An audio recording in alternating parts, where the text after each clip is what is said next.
Okay, so right now we're going to look at this question here that is computing the slope of the tangent line, aka the derivative at a point, A. A is 0 in this case, so I'm just saying 0 usually often can make formulas work out nicely. Oh, except for when it's in the denominator, then it doesn't work out nicely.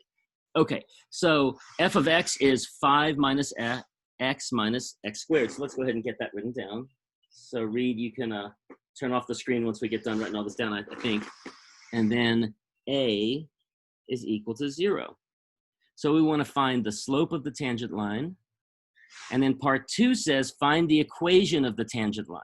Now I'm just going to go ahead right now. I want to cut straight to that part. Because what is it talking about, the equation of the tangent line? Remember that the, hold on, let me make sure I have all of this. I didn't write down f of x. F of x is equal to that. I'm sorry that looks so junky, y'all.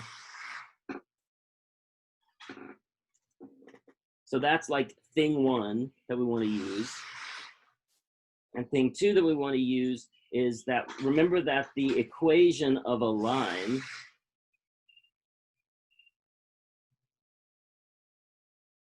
is y equals mx plus b. If the line happens to be the tangent line, cool? Well then, that just means you have to fill in these. Anyway, the whole deal with lines and a linear equation, linear means of a line, that's like this. The whole deal with this is you have to figure out what the number of the slope is, and you have to figure out what the y-intercept is. That's like a kind of classic algebra setup. And so we're just doing the same thing here. The difference is that now, if it's the tangent line, m is the slope of the tangent line. That is the derivative. And it's at a particular point, the point A. Y'all buy that? This is really beautiful in my opinion, because the tangent line is a line. It rests on the curve at one point, exactly one point, but it is just a line, like an old school line. Like this is a really beautiful, but kind of like an advanced concept, a function. But the tangent line still is just a line. It's a line that you know passes through this one point. You know it passes through the point f of a. That's that y value at x equals a. That's the thing you know about the tangent line. So number 1, you can use the limit definition or other methods that we will learn to compute this number. You take the derivative at the point a equals whatever, 0 in this case. And that'll turn out to fill in that number. So you do that first. You find the slope first, just like any problem like this in algebra. But the way you're finding the slope now is this new slick way, where you're using the derivative. Cool? Again, I always say this, but algebra is the hard part of calculus. The idea, to me, this is a little bit like it's pretty awesome that that's the way you compute that number, using the derivative, because as you'll see, there are all sorts of really nice ways to find derivatives that are simple rules to find these slopes. It's pretty awesome that you can do that. But the fact is, the mind-blowing part is that you can do it. Every other thing about it, from computing the difference quotient to computing all of these things, is just algebra. The whole thing just straight on down is an algebra problem. You just use the ideas of calculus in order to find the things in the problem. Or maybe it's a geometry problem if you're thinking about a tangent and a line. Okay, now what is b? Well, b is the y-intercept, but the point is that you take the derivative and you plug in a.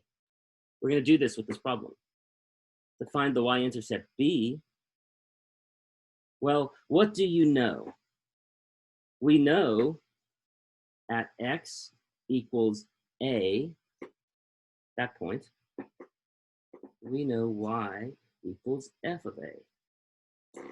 Oh my God, this is so cool. What I'm about to show you is, in my opinion, so beautiful. It's simple. See, at x equals a, we know that that point, the height, the y value, is f of a. It's like the definition of the function. Cool? So what we know is that y equals mx plus b. If you plug in x equals a and y equals the function of a, these are numbers, remember, these are numbers. X equals a, that's a number you know. F of a, you plug the number a into the function and you get a number back. It's a number. So when we do that, we get f of a is equal to m times x, which is a. I put in, I didn't mean to make it look like a function. Hey, by the way, parentheses are confusing. How do you know that that means f of a, and here I meant m times a? How do you know that from the notation? We don't know it. Parentheses are confusing. Nobody ever brings that up in math. We use them in all sorts of different ways. Intervals, functions, just for clarity, for multiplication, like here. So always be on the lookout for how we're using parentheses in a given case, okay? They're really, really useful, but they're like, nobody ever addresses it. No one ever says, oh, we use parentheses in a lot of different ways in math, and that's confusing, but it really is. Okay, in any event, I'm not done anyway. Plus b.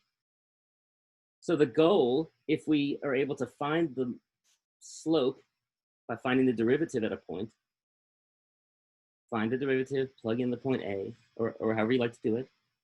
We have to find the number b. Well, how are you going to solve for b? We have it right here. Here, I'll make it less confusing. I'll make it m times a plus b. Just remembering that that's x and that's y. See how that's the equation of the line at the point x equals a? So it's easy to solve for b. So the y-intercept b is just going to be the function at that point, whatever that is, that number, it's a number, minus the slope. Now hang on, you're like, teach, you already told us that the slope is that. You're right, I just haven't gotten there yet. Right? The y-intercept is the function, y, minus m times x, which is a. That's just from this equation, just kind of reorganizing. But then we found before that m is just the derivative. So this is actually, oh, let's see how I can do this neatly. F of a minus f prime of a, that's m, times a. All of these things just come from the number a. We've totally written b in terms of a. And look, it's like every possible thing that we know. We know the function, we know the value x, which is a, and we know the derivative. It's like all the things bundled up to find the value of b. Now to finish the problem, to finish it, you'll put b back into this equation. Now these are numbers again. What I'm about to write down is not a formula that you should memorize. Please don't try to memorize this formula. It's gonna just hurt your brain. You don't need to memorize all sorts of stuff. You've got like years ahead of you of things that you have to learn, so you have to leave space for those things, okay? The way to learn things is just to like kind of see the key idea and then to be able to redo it later kind of fast, okay? I'm not good at the fast part, but you probably are. So that just says that y is equal to the slope, which is the derivative at the point a, times x plus b. But what was b? Oh my gosh, I don't remember what b was. Let's see, I think it was f of x, f of a, minus f prime of a times a. Again, this looks like some complicated formula, but this is just a number. Something minus something, it's some number. This is just a number, it's the slope. This is just y equals mx plus b.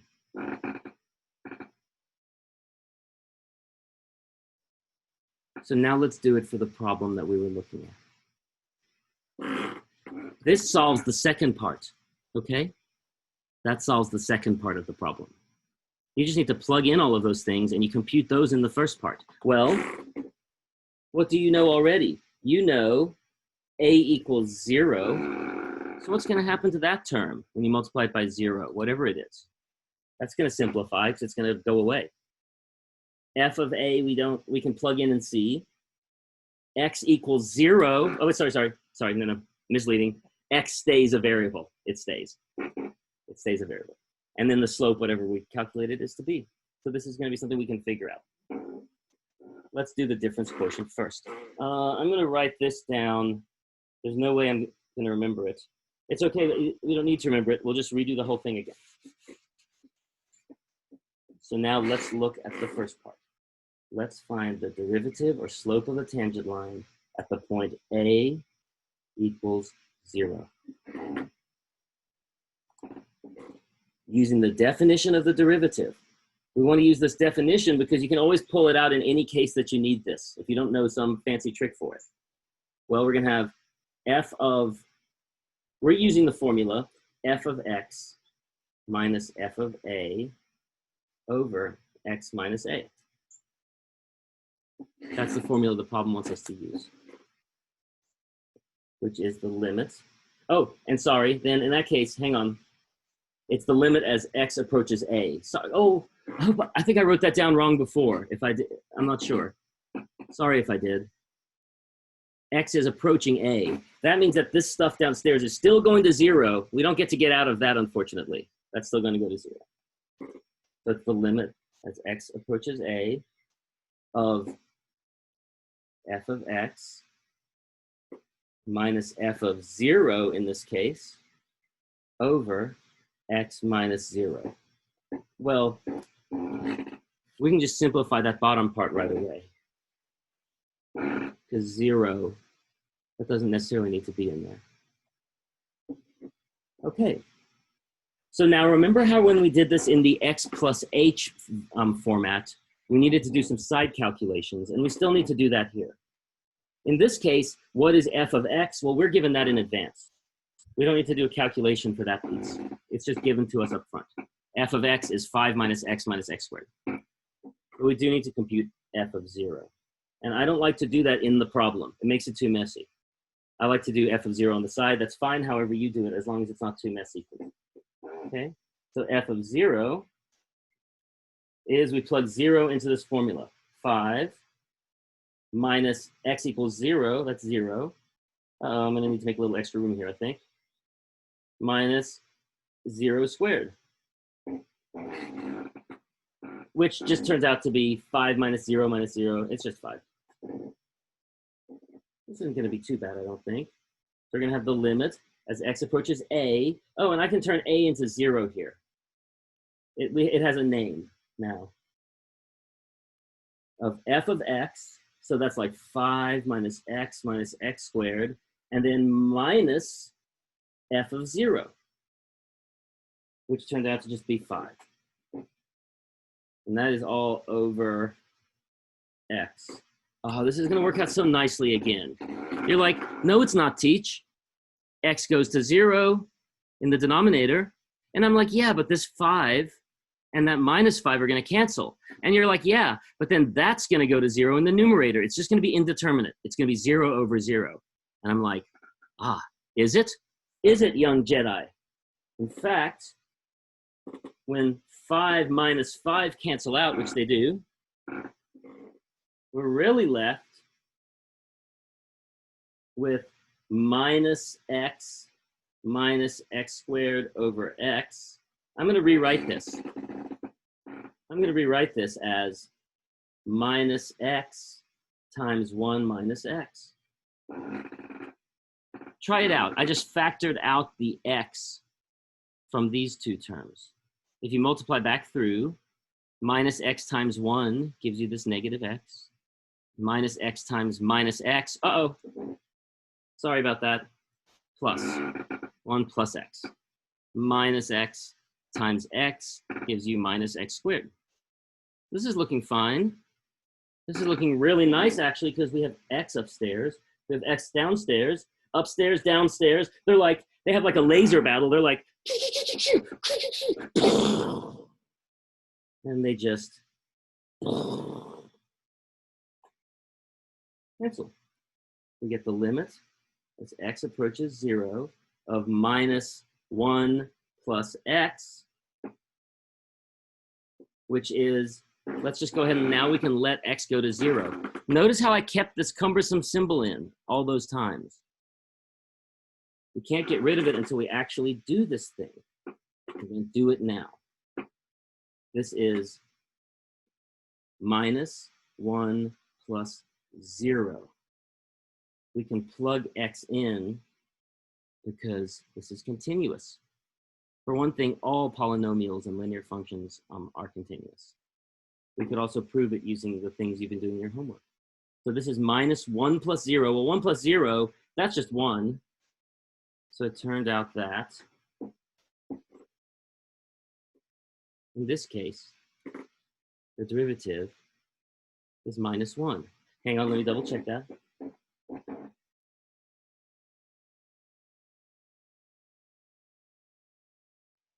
Yep, it's true. I think it's true. Whatever the answer is, that answer is true. And that's like the most amazing and astounding and beautiful thing to me about, one of the most amazing things about mathematics, is that it's actually something that's really true. Okay, if it's right. All right, so that gives the derivative part. It shows you how to compute that. So we now know that the derivative at 0, and notice how the 0 part made things easy in some cases, is equal to minus 1. I'm going to keep that there.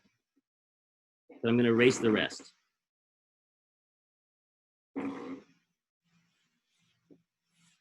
So now we want to find the slope of the tangent line. Again, sorry, we want to find the equation of the tangent line. Again, it's an equation of a line of this form. And as we noted before, we already know what m is. It's the derivative at that point. X plus b. So already know that much. AKA minus 1 times x plus b. And instead of minus 1 times x, we can just put minus x plus b. What this says, where there's no number, just the minus sign, this says the slope is minus 1. And remember that a positive slope goes that way, and a negative slope goes that way, just as a reminder. So this is a negative slope. Okay, so I found we've almost got the equation of a line down here at the end. And so far we have y equals minus x plus b. We just need to find the number b. Not in some abstract formula like we did before, although that was really cool and really beautiful in my opinion. Of course, I wrote it down. But we want to do it in a really simple way. We want to solve for b. And the way we do this is we know at x equals 0, which is a, y equals f of 0, 5 minus 0 minus 0, y is 5. So we know at x equals 0, y is 5. That is, we know that 5 is equal to minus x minus 0 plus b.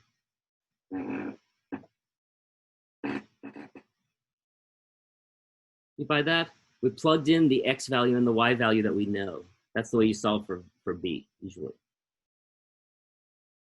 Well, minus 0 is just plus 0, which is just the same as regular 0, which doesn't even need to be there. That says b equals 5.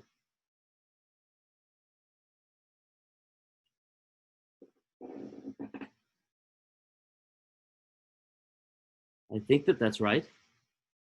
If it is right, then we're good to go. to write down the equation of the tangent line. I'm just going to go up here to replace all of this stuff with what we know, leaving the bottom line down there. We know that y equals m, which is the derivative, which is -1, so it's minus x plus b. And we computed, using just a little bit of algebra, that b is 5. I think that this is the equation for the tangent line. At the point, this is, sorry, I didn't say that right. This is the equation of the tangent line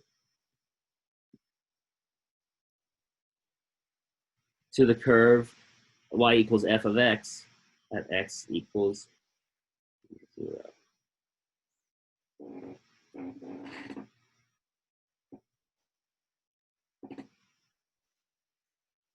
Cool? Or at a equals 0. I guess that's the way the problem's written.